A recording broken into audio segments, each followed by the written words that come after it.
Salut, c'est Lucille Woodward, j'espère que vous allez bien. Il y a quelques jours sur Instagram, je vous ai proposé de me poser des questions plutôt personnelles pour apprendre à mieux me connaître. Allez, c'est parti. Alors, quel âge as-tu et est-ce que Woodward est ton vrai nom de famille? On me la pose souvent cette question. J'ai 37 ans, j'ai 2 enfants et oui, Woodward, c'est mon vrai nom de famille. C'est le nom de famille de mon mari, qui est anglais, du nord de l'Angleterre, et j'ai pris son nom dès que je me suis mariée. J'adore ce nom et je suis très fière de le porter. Qu'est-ce qui te caractérise le plus? Je triche pas, je pense que je suis profondément sincère, que ce soit pour la remise en forme, l'alimentation et tous les autres sujets en fait qui touchent à ma méthode. Le monde en ce moment du fitness, du sport, de l'alimentation est vraiment en proie à beaucoup de faux messages, à beaucoup de mensonges. Et j'essaye surtout de vous éclairer en fait. Ça marche dans ma vie, sur les réseaux sociaux, ainsi que dans mes choix professionnels, de partenariat aussi. Avec moi, vous ne trouverez pas de formule miracle, mais en revanche, une méthode globale basée sur le sport, l'alimentation, la pensée positive, pour une remise en forme durable, stable, non traumatisante. Voilà, c'est vraiment ça, les fondements de ma méthode auxquels je crois. Alors, qu'est-ce qui t'a poussé à devenir coach sportif et à développer tes programmes de remise en forme? J'ai toujours été très sportive. Depuis ma tendre enfance, de 6 ans à 15 ans, j'ai nagé, et puis j'ai découvert le monde du fitness vers l'âge de 14-15 ans. Et j'ai toujours voulu être prof de sport ou coach sportif ou prof de danse. En revanche, mes parents, eux, ils étaient pas super convaincus par cette idée. Donc, ils m'ont poussé à faire d'autres études. Et d'ailleurs, ils ont eu raison. J'ai eu un DUG de biologie. Et puis ensuite, je me suis orientée vers le journalisme et l'information scientifique. Et j'ai adoré, j'ai trouvé ça hyper intéressant. Et j'ai commencé ma carrière, aucun rapport avec le sport, comme journaliste médical. Je voyageais partout dans le monde pour suivre des congrès médicaux internationaux et pour informer les médecins sur les nouveautés médicales. Mais à 24 ans, tout allait bien dans ma vie. J'avais un bon boulot, j'avais un super mec, mais il me manquait vraiment cette passion du sport, quoi. J'avais vraiment envie d'en faire mon métier. Et du coup, avec l'appui d'ailleurs de mon mec de l'époque, qui est aujourd'hui mon mari, j'ai tout plaqué. J'ai fait un fonds gestif pour passer le diplôme de coach sportif. Alors ça a été très dur à l'époque parce que j'étais pratiquante de sport mais pas au niveau coach. J'ai dû beaucoup m'entraîner, c'était assez dur. Et j'ai obtenu mon diplôme de coach sportif en 2008 et ça a été vraiment une révélation. Enfin, aujourd'hui, j'adore ce que je fais. Et d'ailleurs, je pense que vraiment, je mélange finalement cette double passion, cette double compétence de coach sportif et aussi de journaliste en vous informant sur la remise en forme, la santé, votre corps et en vous motivant tout le temps, tous les jours à faire du sport et à bien manger. Comment choisis-tu les marques partenaires avec lesquelles tu collabores? Ouais, c'est bien de faire un point sur ça. Quotidiennement, on est sollicité avec notre équipe en permanence par différentes marques et moi j'ai choisi de ne pas vivre uniquement des partenariats. La majorité de nos revenus viennent de la vente de mes programmes sport et nutrition. Les partenaires avec lesquels je collabore, ce sont uniquement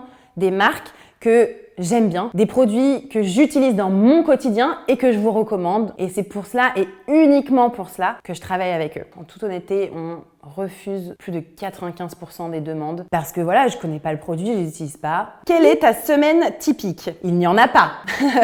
Ça change tout le temps. La base, c'est tous les matins, je me réveille en même temps que mes enfants et je suis avec eux pour le petit déjeuner, les emmener à l'école. D'ailleurs, ils sont chiants le matin. Arriver à 8h30, c'est un combat quotidien. Si vous avez des astuces à ce sujet, écrivez-les-moi en commentaire s'il vous plaît. Je n'ai toujours pas trouvé, après 8 ans de mauvaise mère, à gérer bien les matins. Donc bref, ensuite, après avoir déposé les enfants, généralement je vais faire du sport, plutôt en extérieur, comme ça m'aide à vaincre les insomnies, de prendre la lumière du jour, ou bien en salle. Ensuite, j'arrive au bureau, ou bien je suis en rendez-vous, et le soir, alors la moitié du temps, j'arrive à aller chercher mes enfants vers 17h30, 18h. Sinon, c'est mon mari ou bien un babysitter. Je fais 5-6 heures de sport par semaine, max. Pour une vie de coach sportif, c'est pas tellement. Donc, ce qui m'aide à gérer ma ligne, c'est vraiment l'alimentation équilibrée, quoi. La vie, double vie, triple vie de maman, entrepreneur, coach sportif, elle est hyper dure à gérer. C'est chaud tout le temps. Et il m'arrive très souvent de devoir retravailler après 21h, après avoir couché les enfants. Voilà, donc finalement, c'est un équilibre, pas vraiment équilibre, c'est assez fragile. Finalement, c'est vraiment le sport et le mélange des sports. Le run, le yoga, la natation, le renforcement musculaire, c'est tout ça qui m'aide finalement à garder un peu un cap dans cette folie de la vie. Pourquoi es-tu devenue végétarienne? Très bonne question. Alors déjà, j'ai commencé pour tester parce que j'entendais des sportifs, des profs de yoga en parler. Donc du coup, j'ai voulu tester.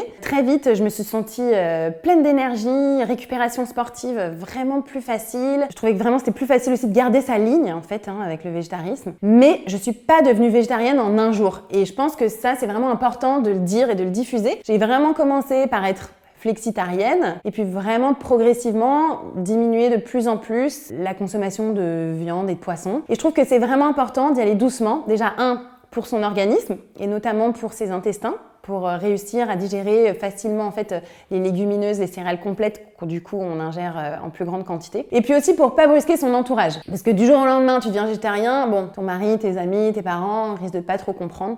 Et d'y aller doucement, en fait, ça fait passer plus doucement le message, c'est moins violent et c'est plus facile. Alors, quelle est ta recette végétarienne préférée ? Le risotto, sans hésiter, parce que c'est facile, ça se marie dans toutes les saisons, avec tous les légumes que vous voulez. D'ailleurs, j'en mets tout le temps dans mes carnets de recettes, donc n'importe lequel que vous téléchargerez, il y aura toujours un petit risotto qui traîne. Next, quels sont tes hobbies autres que le sport ? Alors, mes plus grandes passions, ce sont le ski, la plongée et le surf. Ce qui est très facile quand on habite en région parisienne. Sinon, un autre hobby que j'ai, c'est le bon vin, l'œnologie. C'est quelque chose qui nous rapproche beaucoup, mon mari et moi. On prend parfois des cours d'œnologie, de dégustation à l'aveugle. C'est un monde passionnant et fascinant. Un autre hobby que j'ai, c'est la lecture. Un dernier livre que j'ai lu qui m'a beaucoup touchée, c'est, bon, en anglais, Waking Up de Sam Harris. Et puis sinon, là, très récemment, j'ai fini Magellan, la biographie de Magellan de Stefan Zweig. C'est toujours sympa à lire. Quel a été l'événement le plus éprouvant, marquant pour toi ? Fin 2015, j'ai eu vraiment une série de très mauvaises nouvelles. J'ai quitté l'aventure Dynamo,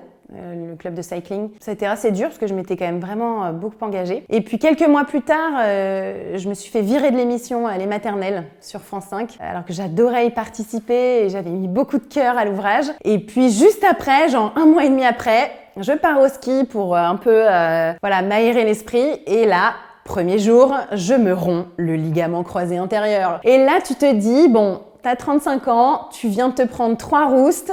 C'est quand même peut-être un signe, Lucille, c'est peut-être le moment d'arrêter le coaching sportif. Tu t'es bien éclatée, t'es un peu vieille, c'est bon, raccroche. Après, c'était m'avouer vaincue. Et moi, je suis une compétitrice, je suis une sportive et j'abandonne pas en fait, je lâche pas. Et c'est vraiment à ce moment-là en fait où j'ai décidé de créer vraiment ma structure et de me faire accompagner. Et c'est à ce moment-là que j'ai créé mes premiers programmes d'entraînement. Bon, et dernière question, quel est le programme dont tu es la plus fière ? Bah non, mais je les aime tous. Oui, forcément, les derniers arrivés sont vraiment très aboutis, très beaux, comme le dernier natation là. Non, vraiment, je peux pas vous dire, non, enfin, je les aime tous, c'est tous mes petits bébés. Ton cœur se divise pas, il double. À chaque fois que tu as un enfant, c'est pareil. Voilà, merci beaucoup d'avoir suivi cette vidéo. Abonnez-vous surtout à ma chaîne YouTube parce que plus vous êtes nombreux et plus la remise en forme stable, durable et sereine aura de la voix et c'est ça le plus important. Allez, salut!